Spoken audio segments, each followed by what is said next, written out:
Okay, Assalamualaikum warahmatullahi wabarakatuh. Kita bertemu lagi. So untuk video kali ini saya nak tunjukkan cara bagaimana kita nak assign person ataupun user yang kita dah create tu kepada access level yang kita dah create juga.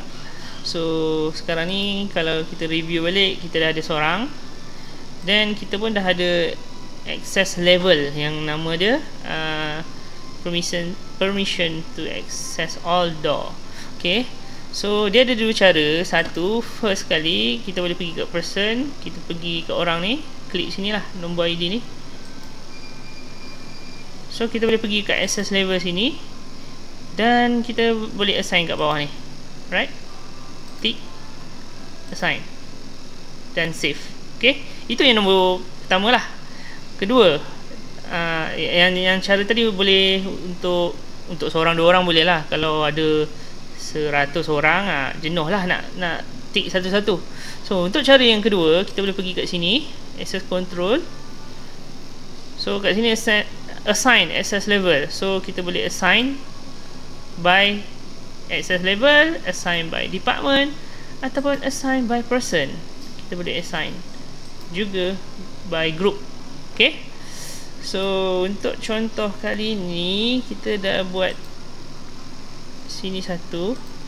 Ini kita buat siapa yang boleh permission all door. Sekarang kita ada satu je device, satu je device kan. Contohlah kita ada letak lagi satu device, kita try add dulu ini kita add dulu satu. Ini namanya office device, office. Okay, so kita letak dekat existing area, dekat office area. Okay, okay, add. Alright, so dah ada dua device. So access control ni, sebab nama dia pun access to all door, so kita buatlah all door kan. So kita kena tambah lagi satu door, area office ni, masuk sini, door untuk office. Okay, alright, settle benda ni. So contoh kalau ada dua orang, kita try lah tambah satu lagi. Contoh ni orang dia operation ZASH2, add dia dulu. Okay, dah ada ZASH2.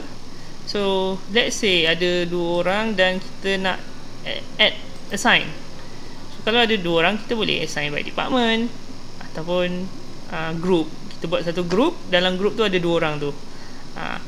Contoh kalau dalam operation tu boleh masuk semua level, kita assign je lah by department. So contoh operation boleh masuk ini, save dua-dua automatic. Sesiapa yang masuk dalam department ni automatic boleh masuk dua-dua pintu. Okay, boleh tengok kat sini access control ada dua pintu